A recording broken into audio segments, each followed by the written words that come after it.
మీ ఫ్రెండ్స్‌కి కానీ, మీ పార్ట్నర్స్‌కి కానీ లేదా వేరే వాళ్ళకి కానీ, వాళ్ళు మీ దగ్గరకు సహాయం కావాలని వచ్చినప్పుడు మీరు సరైన సహాయం చేస్తున్నారా? లేదంటే ఈ వీడియో మీకోసమే చూసేయండి. హాయ్ అండి. నేను మీ తెలుగు సైకియాట్రిస్ట్ డాక్టర్ జమ్ములకుందన్ శివాజీ. నాకు సహాయం తెలుసు గానీ, సరైన సహాయం ఏంటి అని ఆశ్చర్యపోతున్నారా?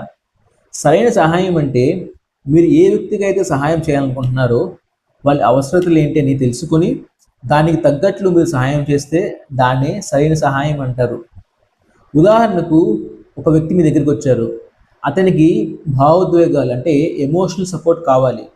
అలాంటి టైంలో మీరు అది ఇవ్వకుండా సలహాలు ఇవ్వటం మొదలుపెట్టారనుకోండి, ఆ వ్యక్తి మీ సలహాలు ఫాలో అవ్వడు, పాటించడు.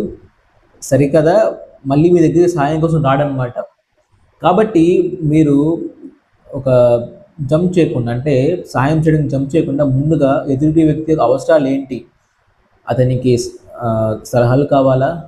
అతనికి భావోద్వేగ సపోర్ట్ కావాలా? అతనికి ఇంకోటి కావాలా?